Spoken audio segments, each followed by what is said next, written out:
Welcome to the Mind Spark, bringing you the latest news from around the world. On July 7, 2025, America woke up to a shock. Every Walmart in the country was closed. The iconic blue and yellow signs were dark, parking lots empty, and doors locked. This wasn't a holiday or a drill, it was a sudden nationwide shutdown. Confusion and disbelief swept across the nation as news spread rapidly. Walmart's corporate headquarters released a brief statement. All U.S. retail operations ceased, effective immediately, due to insurmountable economic pressures from escalating trade tariffs. The closure of over 4,600 stores was an economic earthquake. For decades, Walmart was more than a store. It was a lifeline for families and a major employer in countless communities. Its disappearance left a practical and psychological vacuum. Shoppers scrambled for alternatives for groceries, prescriptions, and affordable goods. The closure exposed the fragility of systems we depend on and the far-reaching impact of global politics. This event is a stark symbol of the economic turmoil that began with the trade wars of the late 2010s. As America faces a post-Walmart reality, we're forced to confront the consequences of decisions made years ago. To grasp the scale of this crisis, we must understand what Walmart meant to America. Founded in 1962 by Sam Walton, Walmart's mission was simple: offer the lowest prices every day.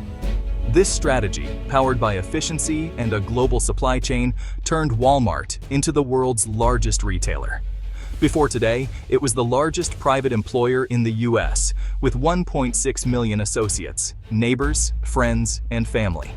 In many towns, Walmart was the economic engine and community hub. Its closure is not just the loss of a store, but the loss of a town square and a primary source of income. Walmart's buying power shaped manufacturing trends worldwide, pushing suppliers to move production overseas, especially to China. This made Walmart central to globalization, bringing affordable goods, but also contributing to the decline of American manufacturing jobs. For millions, Walmart was essential groceries, clothing, pharmacy, and more, all at prices that made paychecks stretch. Its deep integration into American life makes today's shutdown catastrophic. The giant that promised to save money, live better, is gone. Millions now wonder how they'll manage to do either. The void left behind is both economic and deeply personal. The seeds of this crisis were sown years ago during a surge of economic nationalism.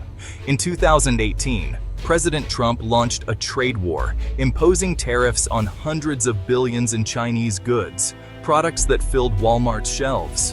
The goal: make foreign goods more expensive, boost American manufacturing, and protect jobs. China retaliated, escalating the conflict.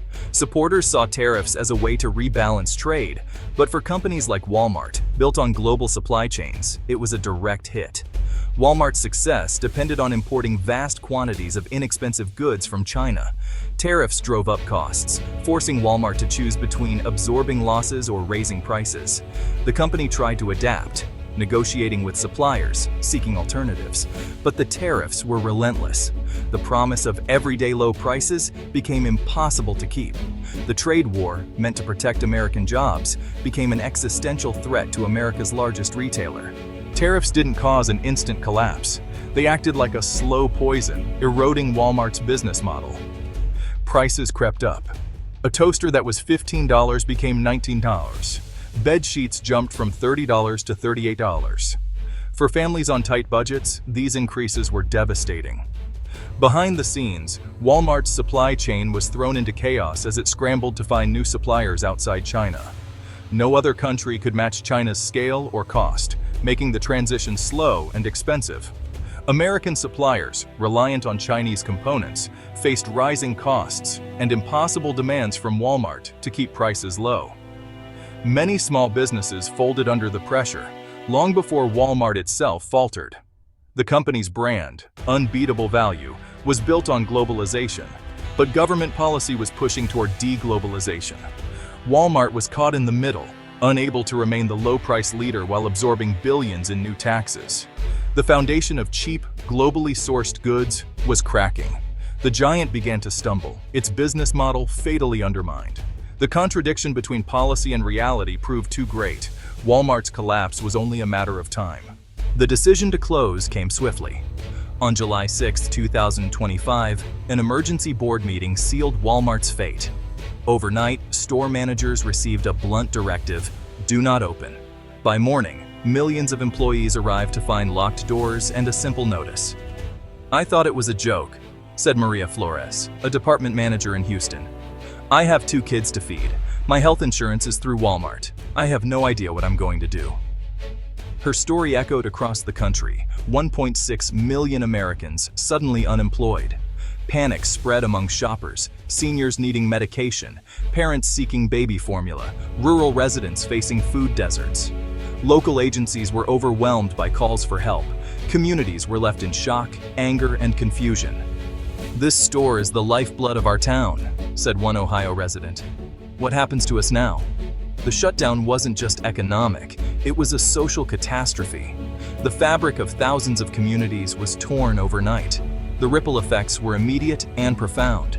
The aftermath is a story of profound human struggle. For 1.6 million former associates, the future is uncertain. Many lived paycheck to paycheck and now face missed rent, bills, and car payments. Job searches are daunting as entire communities are flooded with applicants. Low-income families and seniors, once reliant on Walmart's low prices, now face higher costs elsewhere. The closure acts as a regressive tax on the poorest Americans.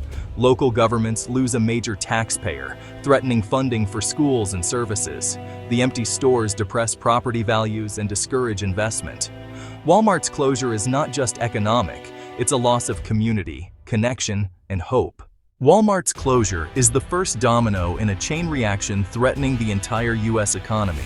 Suppliers, trucking companies, and manufacturers dependent on Walmart face collapse, doubling job losses. Financial markets are in panic. The Dow plunges, and other retailers' stocks tumble. Consumer confidence collapses, risking a broader recession. The shutdown exposes deep vulnerabilities in America's supply chains, leading to shortages and price spikes. Other retailers can't absorb Walmart's demand, causing empty shelves and rationing. Globally, the event signals a catastrophic failure of U.S. economic strategy. The world watches as America grapples with the fallout of its own policies. Analysts agree, this was a perfect storm. Walmart's hyper-globalized model clashed with economic nationalism, oil and water. Tariffs, meant as a temporary tactic, became a permanent climate, inflicting irreversible damage. Walmart's scale and reliance on Chinese imports made it uniquely vulnerable. Policy aimed to revive manufacturing by taxing imports, but instead destroyed millions of retail jobs. Experts say this wasn't a failure of capitalism, but a failure to understand the interconnected economy. Walmart symbolized the benefits and costs of globalization. Tariffs, a blunt tool, erased those benefits for millions. The lesson? You can't unscramble the global economy without catastrophic consequences. The collapse is a warning for future policy decisions. America now stands in the shadow of a fallen giant, facing hard questions about its future. The immediate priority: a coordinated response to help millions affected. Unemployment aid, retraining, food assistance, and community support. This is a human crisis, not a partisan one. The nation must come together to support those whose lives have been upended. Long-term, this crisis demands a serious conversation about trade, jobs, and economic policy. We must move beyond slogans and confront difficult trade-offs. The empty stores are a stark reminder: economic policies have real, human consequences. The story of what comes next will be written by the choices we make, starting today.